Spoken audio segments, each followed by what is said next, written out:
Bismillahirrahmanirrahim.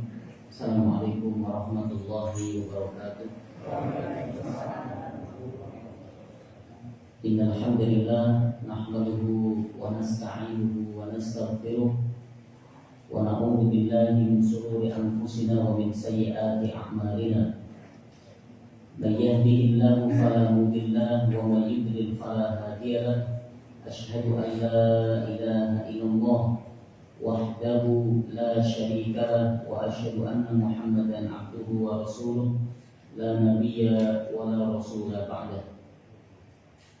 Bapak Ibu yang saya muliakan, jamaah salat subuh Masjid Al-Falah yang semoga selalu dirahmati oleh Allah Subhanahu wa taala. Segala puji hanya milik Allah yang telah memberikan nikmat-nikmatnya kepada kita, yang sejatinya apa yang kita punya dan apa yang ada di tangan kita hanyalah titipan. Karena Allah lah adalah sang pemilik yang sebenarnya. Harta yang kita punya, rumah, tempat tinggal, kendaraan, ataupun sawah ladang yang kita miliki, semua adalah titipan Allah Subhanahu wa taala. Allah lah sang pemilik yang sebenarnya. Kita mengambil pelajaran dari apa yang menimpa saudara-saudara kita di Lumajang kemarin beberapa hari yang lalu. Betapa bagi Allah itu mudah ketika Allah hendak mengambil kembali apa yang Allah titipkan kepada manusia. Bagi Allah mudah ketika Allah memiskinkan manusia secara seketika.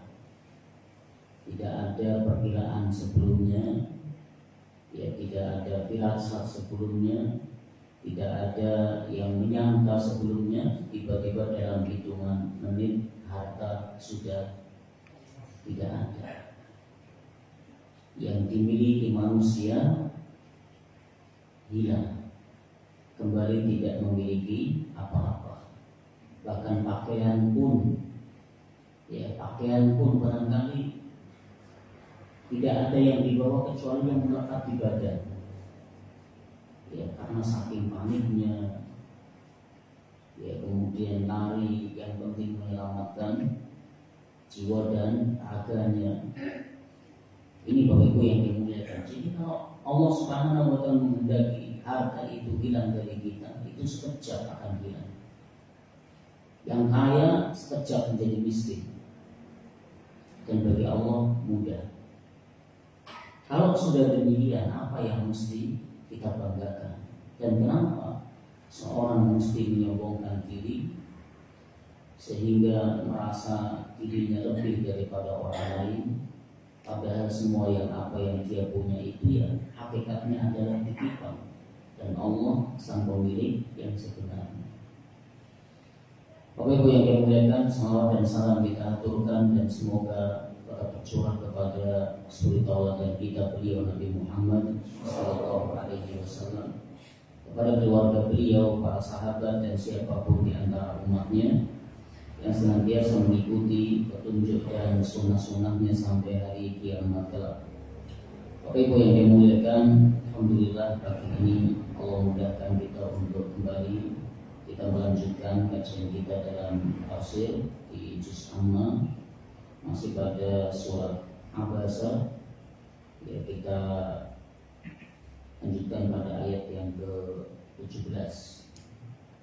Ya, silakan bagi Bapak Ibu yang bawa mushaf atau yang bawa HP yang ada aplikasi Qurannya, silakan bisa dibuka. Kita terlebih dahulu baca lafaz-lafaznya sembari kita memperbaiki bacaan-bacaan kita, baru kita terjemahkan.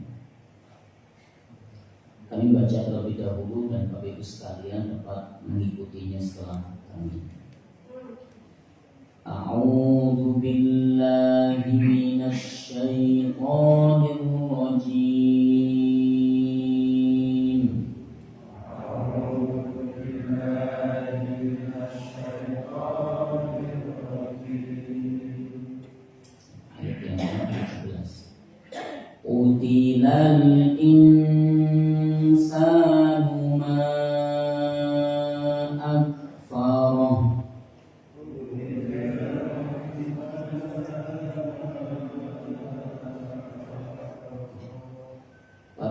Pada kata insanu ya nun mati ketemu sin ini dibaca ikhfa dan didengungkan. Utilal insanu ma akfarah.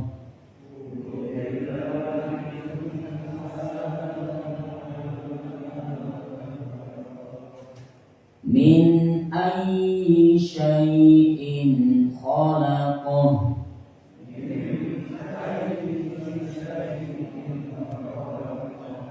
Min nutfatin khalaqahu faqaddarah.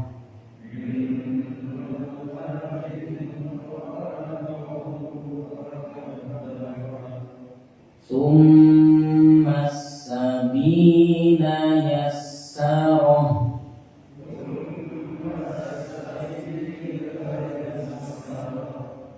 Tsumma amatahu fa'aqbarah.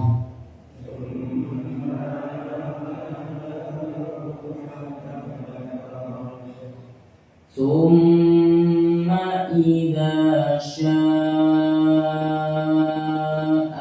ansyarah.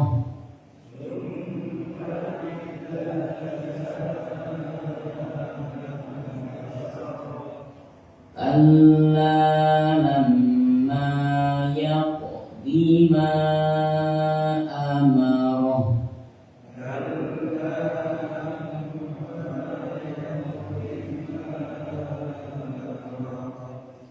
Falyanzuril insanu ila ta'amih.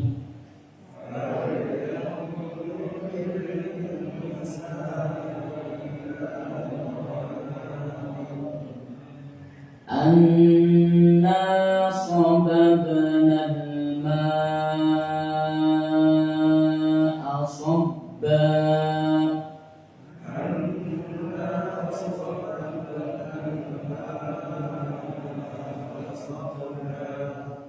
Tsumma syaqaqna al-arda syaqqa.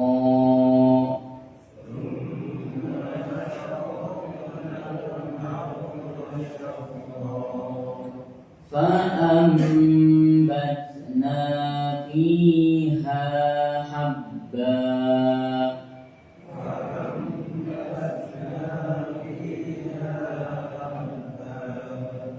Wa 'inaban wa qadba.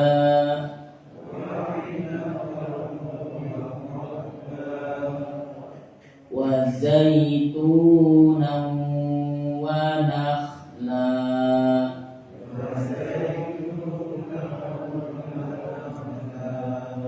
Wa hadaiqa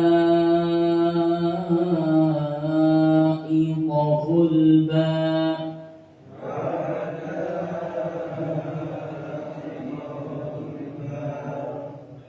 Wa fakihatan wa abba.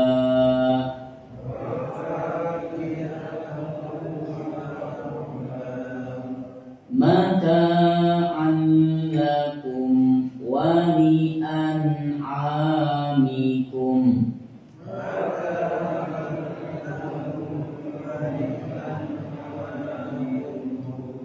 Baik Bapak Ibu yang dimuliakan, kita terjemahkan kata dari ayat yang ke-17.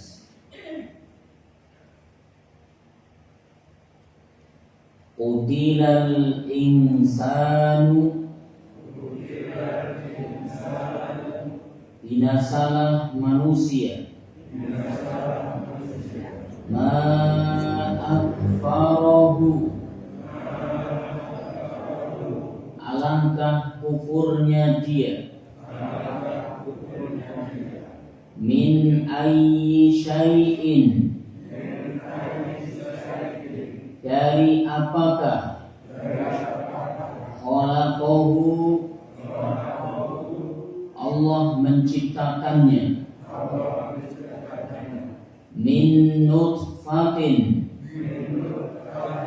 dari setetes air mani. Khalaqahu, Allah menciptakannya. Faqaddarahu, lalu Allah menentukannya. Summa, kemudian. As-sabila, jalannya. Yassarahu, dia mudahkan. Summa, kemudian. Amatahu, dia mematikannya.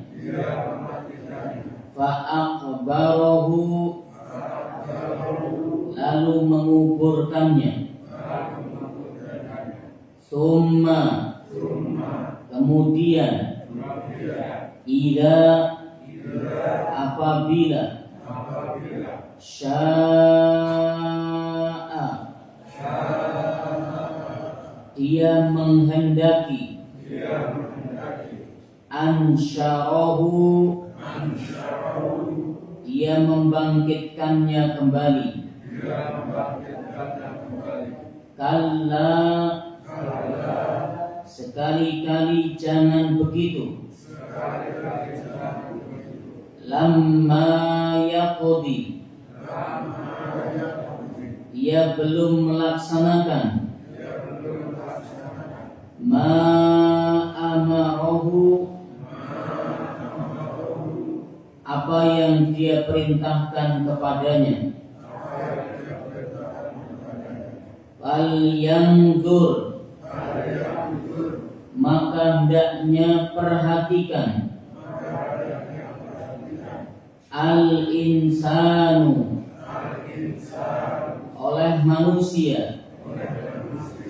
Ila ta'amihi, kepada makanannya. Bapak Ibu yang kami muliakan, kita terjemahkan sampai ayat yang ke-24. Allah Subhanahu wa taala berfirman di dalam ayat yang ke-17 ini. Allah menyebutkan, mengingatkan kepada manusia. Allah mengajak manusia agar merenunginya tentang apa yang telah Allah ciptakan. Dari manakah, dari apakah Allah ciptakan dia, manusia, sehingga kenapa manusia itu kufur kepada Allah Subhanahu wa taala. Allah berfirman dalam ayat yang ke-17, Qutilal insanu ma akfara, binasalah manusia ma akfara, alangkah kufurnya ia. Kata kutilal insanu, binasalah manusia. Kata Syekh Muhammad Ibn Shalih Al-Utsaimin rahimahullah taala di dalam tafsir beliau, kutila di sini maknanya adalah laknat. Ya, maknanya adalah laknat. Sehingga jika diartikan kutila, ini artinya adalah celakalah, binasalah. Dalam bahasa Arab, kutila ini arti yang sebenarnya, ya, secara bahasa artinya membunuh. Ya, arti yang sebenarnya adalah membunuh. Namun bahasa Arab, orang Arab dulu itu seringkali ketika menyebut kata atau mengungkapkan kalimat-kalimat laknat itu biasanya dengan kata qutila. Jadi ungkapan ya laknat terhadap seseorang itu dengan kata qutila. Qutila fulan, celakalah dia. Alangkah buruk perangainya. Ini orang Arab dulu menyebut seperti itu dengan kata qutila. Qutila fulan, ya celakalah fulan.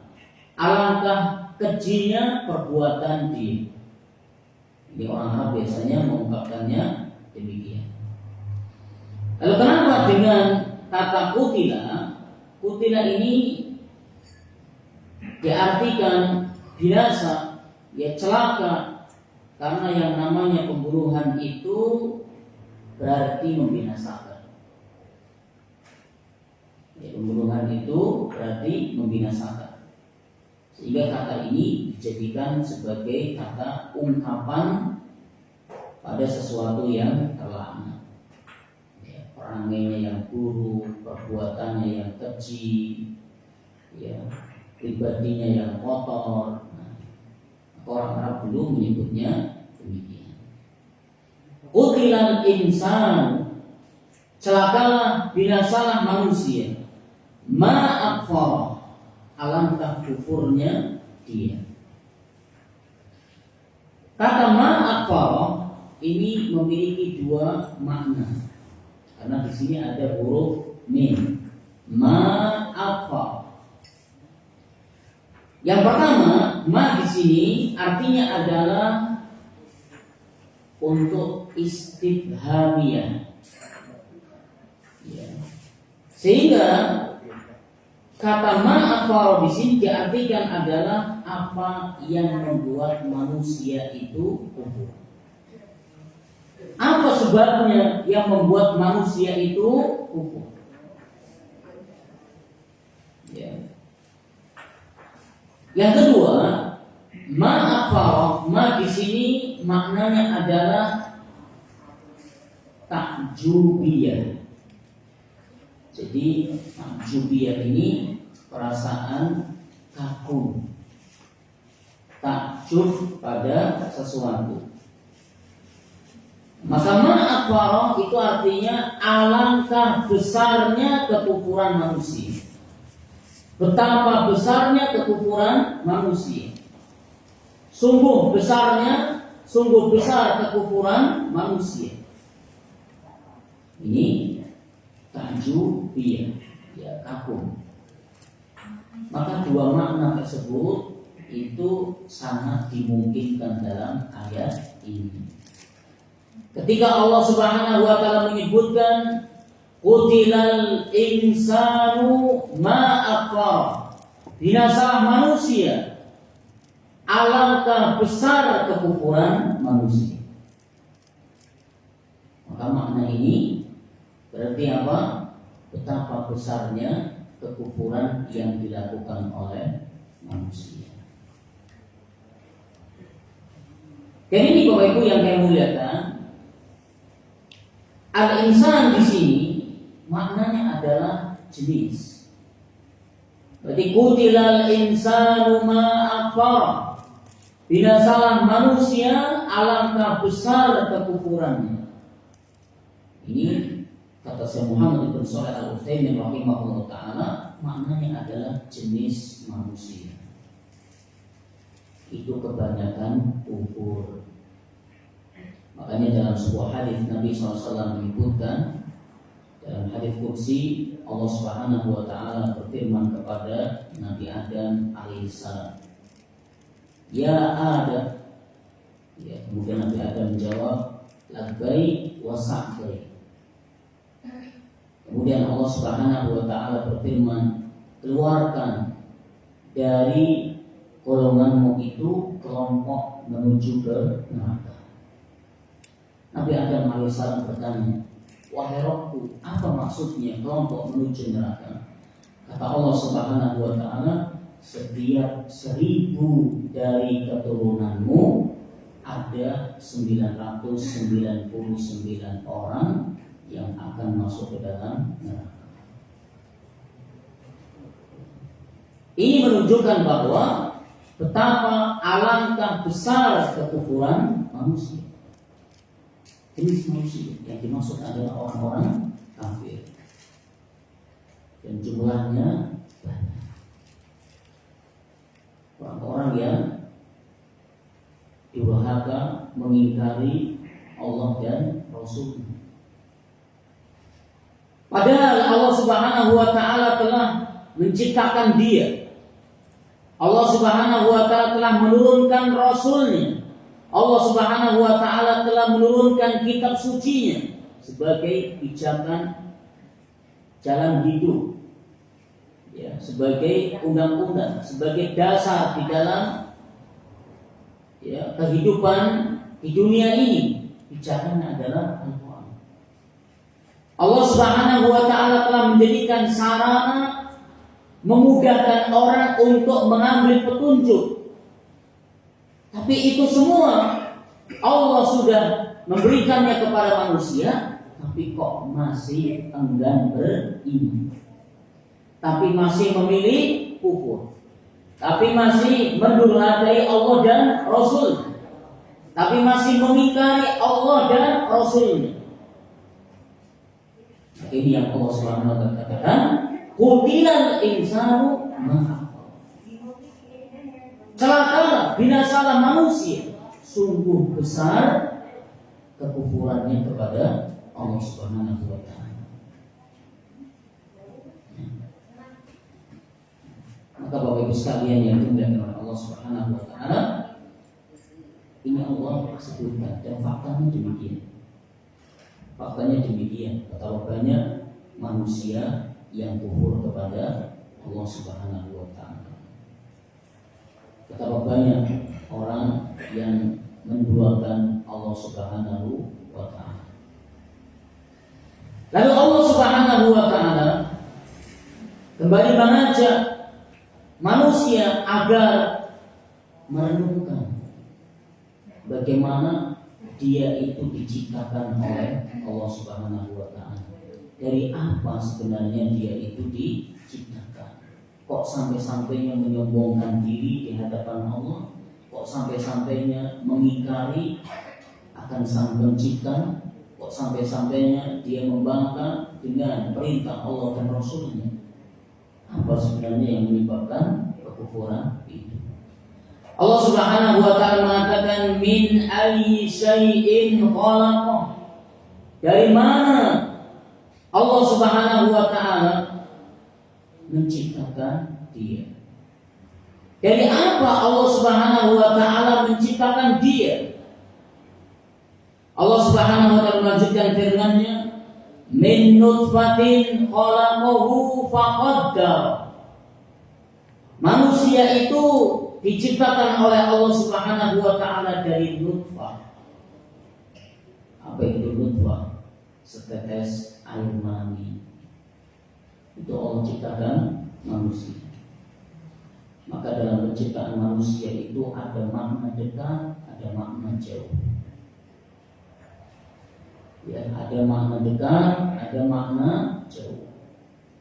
Allah Subhanahu wa taala ciptakan manusia pada umumnya kita semua ini dari setetes air mani yang kemudian Allah kumpulkan dengan sel telur dari wanita. Lalu Allah tetapkan, Allah izinkan dari percampuran itu menjadi bakal manusia, menjadi bakal manusia. Tapi Allah Subhanahu wa taala menciptakan manusia pada asalnya dulu adalah dari tanah, di mana Allah Subhanahu wa taala menciptakan Nabi Adam alaihi salam itu dari tanah. Sedangkan Allah Subhanahu wa taala ciptakan kita semua dan semua keturunan Nabi Adam alaihi salam asal usulnya itu sama. Allah Subhanahu wa ta'ala ciptakan kita ini dari setetes air mani, min nutfatin, dari setetes air mani. Khalaqahu faqaddarahu, lalu dia menciptakannya, Allah menciptakannya, lalu Allah menentukannya. Banyak ayat dalam Al-Quran yang menyebutkan tentang bagaimana proses penciptaan manusia. Di antaranya Allah sebutkan di dalam surat At-Tariq, "Falyanzuril insanu mimma khuliqa mimma indafiq." Hendaknya manusia merenungkan dirinya, dari apa dia diciptakan. Khuliqa mimma indafiq, dia diciptakan dari air yang terpancar. Ini air mani. Karena saat keluar itu sifatnya adalah memancar. Dalam firman yang lain Allah Subhanahu wa ta'ala menyebutkan, "Alam nakhluqkum min ma'in mahin." Bukankah kami telah menciptakan kalian min ma'in mahin, dari air yang terhina, air mani. Dalam ayatnya Allah Subhanahu wa ta'ala menciptakan, Allah Subhanahu wa ta'ala menyebutkan, "Iqra' bismi rabbikal ladzi khalaq, khalaqal insana min 'alaq." Bacalah dengan nama Rabbmu yang telah menciptakan. Khalaqal insana min 'alaq. Allah Subhanahu wa ta'ala telah menciptakan manusia itu dari segumpal darah. Proses penciptaan. Jadi banyak Allah Subhanahu wa ta'ala menyebutkan dalam Al-Quran tentang proses penciptaan manusia. Apa hikmahnya?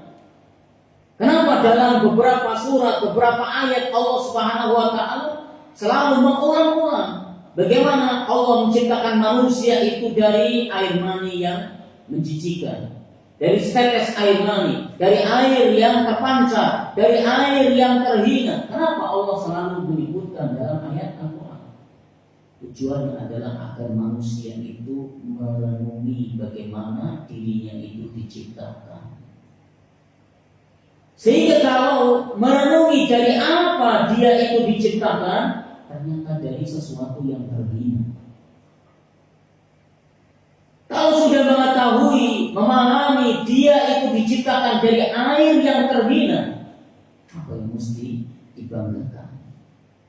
Kenapa dia ingin kufur kepada yang telah menciptakan dia? Nah, Bapak Ibu sekalian yang dimuliakan, Allah menyebutkan tentang ciptaan kita dalam Al-Quran itu agar kita mengambil pelajaran. Kita renungkan bagaimana proses penciptaan diri kita ini. Ternyata bukan dari bahan emas yang nilainya mahal, yang harganya tinggi, bukan. Tapi dari air yang terhina. Allah sebutkan demikian. Imma-immahin, dari air yang terhina. Maka Hasan Al-Basri rahimahullah ta'ala pernah mengatakan, "Kaifa yatakabbaru man kharaja min sabilil bauli marratain." Bagaimana bisa orang itu menyombongkan diri di hadapan Allah? Allah mengingkari, dia mengingkari Allah dan Rasulnya, zat yang telah mencipta, dan Allah Subhanahu wa ta'ala menurunkan Rasul utusannya kepada kita. Bagaimana dia ingin menyombongkan diri?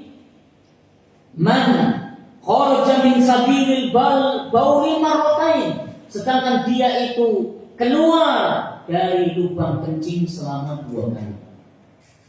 Kata Hasan Al-Basri rahimahullah ta'ala, sedangkan manusia itu keluar dari air kencing itu, dari tempat keluarnya air kencing itu sebanyak 2 kali. Ini menunjukkan apa? Kita ini asal usulnya dari sesuatu yang terhina, hingga menjadi kita ini asal usulnya dari sesuatu yang terhina. Keluar dari tempat di mana air yang kotor itu keluar. Apa maksudnya perkataan dari Hasan Al-Basri rahimahullah ta'ala? Ya, man kharaja min sabilil bauli marratain. Manusia itu keluar dari tempat jalannya air kencing sebanyak 2 kali. Yang pertama, maksudnya adalah keluarnya air mani itu dari tempat keluarnya air kencing. Yang kedua, keluarnya manusia, jabang bayi. Bayi ini keluar dari rahim seorang ibu itu juga dari jalan air kencing. Ini menunjukkan terhinanya kita. Asal kita ini dari sesuatu yang terhina, keluar dari tempat di mana kotoran itu keluar. Kalau sudah demikian, kita merenunginya, apa yang mesti kita banggakan. Bapak Ibu sekalian yang dimuliakan oleh Allah Subhanahu wa taala. Allah Subhanahu wa taala berfirman, "Min nutfatin khalaqahu faqaddar." Manusia itu tercipta dari setetes air mani, khalaqahu, dia menciptakannya. Allah Subhanahu wa taala menciptakannya. Faqaddarahu, lalu Allah menentukannya. Kata faqaddarahu di sini ada 2 makna. Yang pertama adalah faqaddarahu, Allah Subhanahu wa taala menentukan takdirnya. Allah Subhanahu wa taala menentukan takdirnya. Ketika jabang bayi itu masih di dalam perut kandungan seorang ibu, Allah yang menentukan takdirnya. Bagaimana bentuknya, maka lahir ada yang cacat, ada yang sempurna. Ya. Bagaimana kemudian Allah Subhanahu wa taala menentukan tentang takdir kematiannya, kapan dia lahir, ya, kapan dia mati. Akankah dia mati sebelum lahir, ataukah dia mati saat selesai persalinan? Ya, seorang ibu tidak menunggu 1 kali 24 jam, ternyata sudah meninggal. Kadang sampai usia 30 tahun baru meninggal, 40 tahun meninggal, 50 tahun meninggal. Allah tetapkan takdirnya, Allah tentukan takdirnya. Bagaimana jodohnya, tentang rizkinya, rizkinya di dunia, ya miskin atau kaya, ya cukup ya atau kurang, ya kemudian jodohnya siapa, ya sudah nyari kesana kemari, pindah lebih dari 3 tempat, ya kerja juga, ya di beberapa tempat sudah dia dia rasakan, ya, cari jodoh kesana kemari, ternyata mumpet dulu. Cuma jodohnya tetangga sendiri. Ya semua Allah sudah menentukan. Ya, ada yang sudah proses ta'aruf 5 kali nggak jadi-jadi, ditolak terus.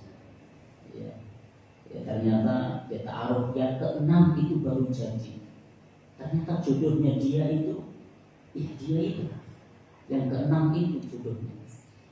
Ya, semua Allah menetapkan. Maka faqaddarahu, Allah menentukannya. Di sini maksudnya adalah menentukan takdirnya. Sampai Allah Subhanahu wa taala menentukan dia telah menjadi orang yang bahagia atau sengsara, beruntung atau yang merugi. Allah menentukan takdirnya. Dan Allah Subhanahu wa taala tentukan untuk dia rizkinya di dunia, dan tidak bakal ajal itu menjemput kecuali rizkinya telah habis. Rizki dia telah habis. Dan yang namanya rizki manusia itu bukan semua yang kita punya itu statusnya adalah rizki jatah kita, bukan. Orang mengumpulkan harta hingga miliaran, apakah yang sudah dia kumpulkan itu berarti jatah dia, jatah rizki dia di dunia? Belum tentu. Ternyata uang sekian miliar itu dia tinggalkan karena ajal telah datang dan jatah rizki dia sudah habis. Sisanya 10 miliar itu punya siapa? Bukan punya dia, bukan rizki dia. Itu jatahnya ahli waris. Ini bagus sekali yang mulia. Jadi faqaddarahu, Allah yang menentukan rizki di dunia dan nasibnya dia nanti di akhirat. Dan ketika Allah Subhanahu wa taala menentukan nasibnya dia di akhirat, akankah dia beruntung atau sebaliknya? Sejatinya Allah Subhanahu wa taala menetapkan takdir untuk manusia itu berdasarkan keinginan dan berdasarkan pilihan orang itu sendiri. Jadi di balik takdir Allah Subhanahu wa taala, Allah Subhanahu wa taala memberikan kuasa kepada setiap orang untuk memilih mana yang dia ingini, dari jalan kebaikan atau jalan keburukan, jalan ketakwaan atau jalan kemaksiatan. Orang itu yang memilih. Orang itu ya yang menginginkan. Maka seorang ya yang minum minuman keras, maka tidaklah orang itu minuman keras kecuali karena pilihan dia, karena keinginan dia. Dan sangat mustahil ketika dia minum minuman keras lalu dia mengatakan saya nggak punya keinginan sama sekali, tiba-tiba tangan ini ngangkat sendiri, nggak mungkin. Ya, mesti ada keinginan dan mesti itu pilihan dia.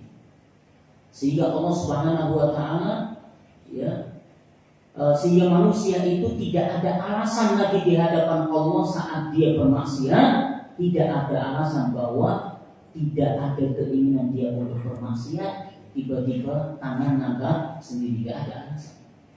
Dan setiap apa yang manusia ambil itu berarti pilihan dia dan atas dasar keinginan yang dia pilih. Bapak sekalian dikatakan faqaddarahu. Lalu Allah Subhanahu wa taala menentukan takdirnya. Makna yang kedua, faqaddarahu, lalu Allah Subhanahu wa taala menentukannya, di sini adalah Allah menyempurnakan ciptaannya. Ini sebagaimana Allah Subhanahu wa taala Nabi SAW menyebutkan di dalam hadis ya tentang proses penciptaan manusia. Ketika seorang suami dan istri bercampurnya antara air mani dengan ovum, sel telur yang ada pada seorang wanita, maka ada kalanya Allah Subhanahu wa taala menjadikan dari bercampurnya keduanya ini jabang bayi. Namun ada kalanya Allah tidak menghendaki jadinya jabang bayi. Ketika ya keluarnya air mani dari seorang lelaki ke dalam diri seorang wanita, maka air mani itu menyebar ke seluruh tubuh. Makanya Nabi SAW mengatakan yujma'u khalquhu, dikumpulkan penciptaan manusia. Ini kata para ulama karena ketika ya air mani laki-laki itu masuk ke dalam seorang wanita, maka dia menyebar. Saat Allah Subhanahu wa taala menentukan jadi jabang bayi, maka yujma' khalquhu, dikumpulkan kembali yang tadinya tersebar. Allah kumpulkan kembali hingga menjadi proses penciptaan jabang bayi. Setelah Allah tetapkan 40 hari, Allah Subhanahu wa taala jadikan ya sekumpal darah.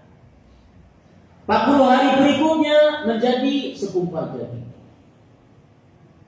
Lalu kemudian Allah Subhanahu wa taala tiupkan roh.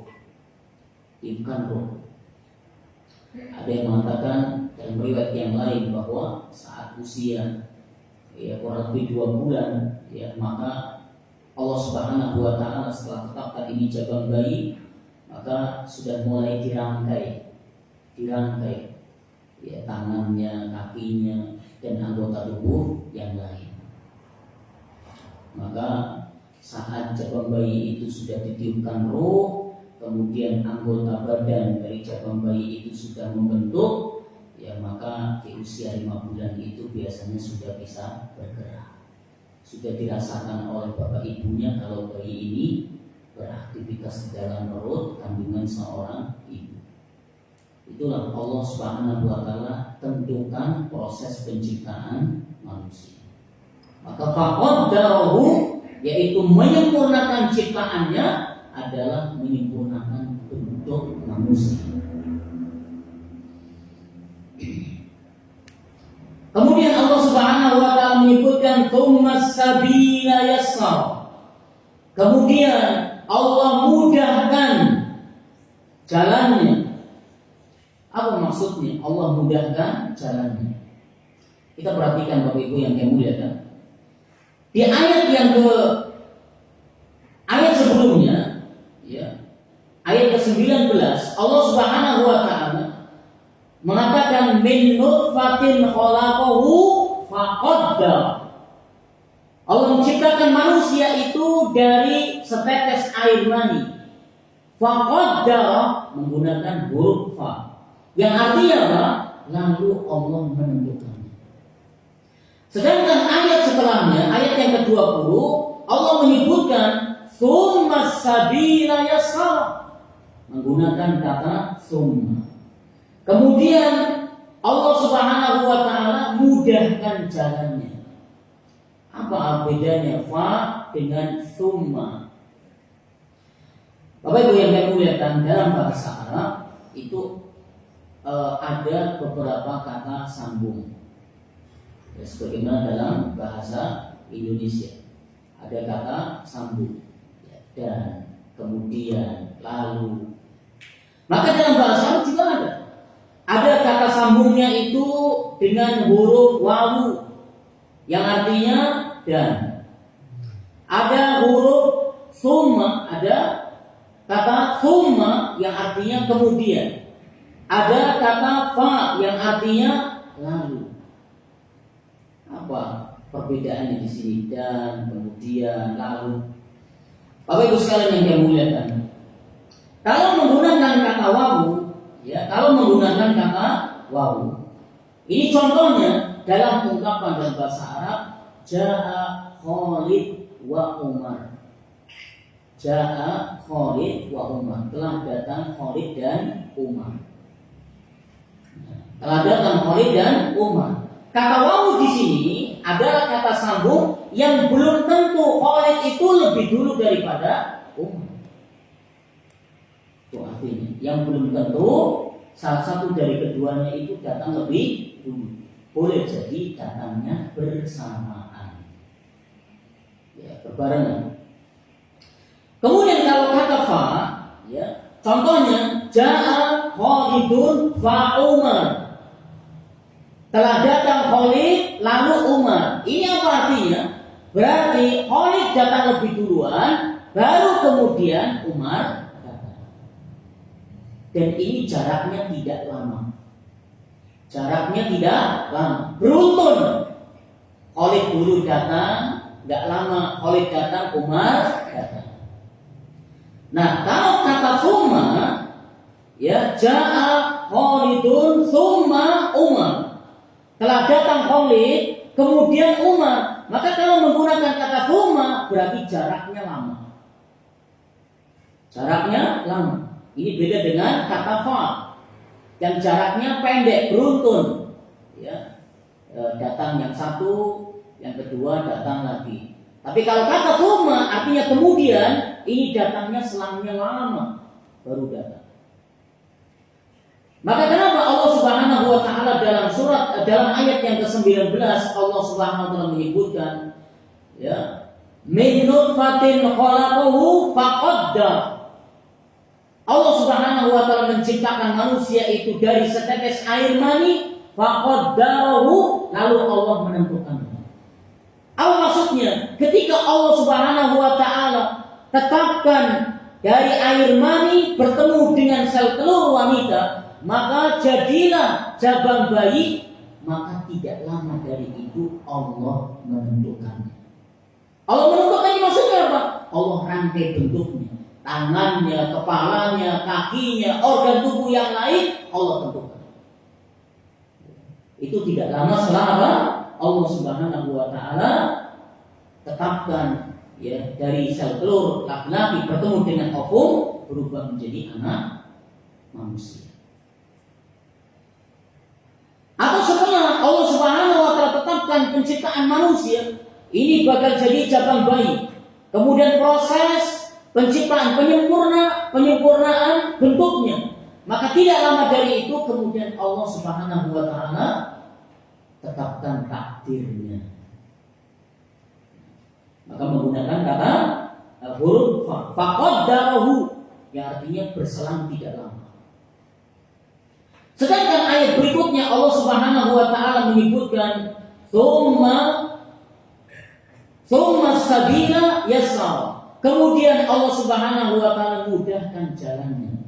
Maksudnya bagaimana? Mudahkan jalan keluarnya bayi. Kenapa menggunakan kata tsumma? Karena proses di dalam perut seorang ibu itu butuh waktu lama, selama 9 bulan. 9 bulan. Ini dikandungkan seorang ibu. Maka prosesnya demikian.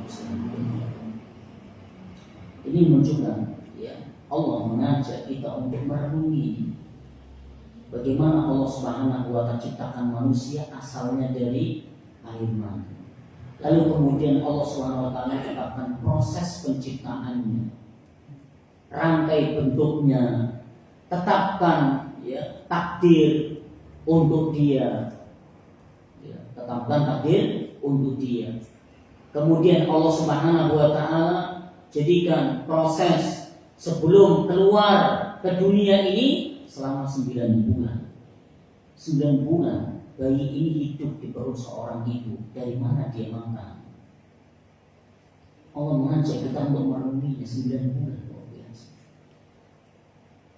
9 bulan Allah SWT menjadikan bayi itu sehat di dalam perut, bisa hidup dalam perut, bisa senyum dalam perut, ya, bisa bergerak, ya, kadang seperti nendang, kadang seperti mukul, berputar-putar di dalam perut seorang ibu selama 9 bulan kurang lebih. Ini semestinya kita berpikir bagaimana proses penciptaan manusia. Sehingga kalau kita merenungi proses penciptaan manusia, apa yang mesti kita banggakan? Kenapa diri ini seringkali bangga merasa lebih daripada orang lain? Kenapa diri ini menyombongkan diri di hadapan orang lain, di hadapan Allah Subhanahu wa taala, sehingga orang itu mengingkari Nabi yang Allah utus, mengingkari kitab suci yang Allah turunkan. Apa yang membuat manusia itu ingkar? Tsumma amatahu fa'aqbar. Kemudian Allah Subhanahu wa taala menyebutkan tsumma amatahu fa'aqbar. Kemudian Allah Subhanahu wa taala matikan dia, lalu Allah menguburkannya. Ini menggunakan kata tsumma lagi. Kenapa? Karena setelah 9 bulan tadi bayi ini lahir. Ada kalanya Allah Subhanahu wa taala matikan orang ini, bayi ini saat dia usianya 30 tahun. Masanya panjang. Lihat dari jumlah masa panjang. Sudah kasih waktu 30 tahun untuk hidup. Sudah kasih waktu 50 tahun untuk hidup. Sudah kasih waktu 60 tahun untuk hidup. Masih juga ingkar. Masih juga bermaksiat kepada Allah. Kesempatan yang panjang Allah berikan, namun ternyata membuat manusia tetap ingkar sampai akhir hayatnya. Ini bagus sekali yang mulia. Ya, tsumma amatahu. Lalu kemudian Allah Subhanahu wa taala matikan orang itu, matikan manusia, fa'aqbarahu, lalu Allah menguburkannya. Jadi, tsumma amatahu, kemudian Allah matikan manusia. Maka kalau bicara manusia berarti dari umat sebelumnya, ada di antara mereka yang usianya sampai 900-an tahun, 600-an tahun, 500-an tahun, ya, hingga umat Nabi SAW ini umat yang usianya paling pendek, 60 hingga 70 tahun. Kemudian Allah Subhanahu wa taala fa'akbaruhu, lalu Allah menguburkannya. Apa faedahnya? Kita perhatikan di sini terakhir. Fa'akbaro, menggunakan kata fa bukan summa. Apa artinya tadi? Kalau wawu itu boleh jadi datang bersamaan, tidak berselang. Kalau fa tadi artinya apa? Datang berselang tapi tidak lama. Kalau summa berselang tapi dalam waktu lama. Kenapa di sini Allah SWT menyebutkan fa'akbaro lalu menguburkannya menggunakan kata fa bukan summa? Kenapa? Ini kata para ulama menunjukkan apa? Anjurannya ketika anak manusia itu mati, maka segera dikuburkan. Jangan nunggu lama. Jangan nunggu lama. Bersegeralah untuk dimakamkan. Ini faedahnya. Maka ketika seorang muslim, seorang mukmin itu meninggal dunia, maka kita ini tugas kita yang masih hidup, maka untuk memakamkannya, menguburkannya, dan tidak menunda-nunda penguburan. Karena ketika jenazah seorang mukmin, seandainya dia teriakannya itu terdengar oleh kita, maka mesti kita semua paham bahwa jenazah ini minta segera diantarkan ke kubur. Karena di hadapan dia sudah tahu apa yang Allah janjikan berupa kenikmatan di alam kubur. Wallahu a'lam bishawab. Demikian Bapak Ibu yang dimuliakan, mudah-mudahan apa yang kita pelajari ini membuat kita merenungi diri kita, menambah iman dan penyemangat kita untuk beramal soleh. Kita tutup dengan baca doa kafaratul majlis. Subhanallah wa bihamdika asyhadu an la ilaha illa anta astaghfiruka wa atubu ilaik. Wassalamualaikum warahmatullahi wabarakatuh.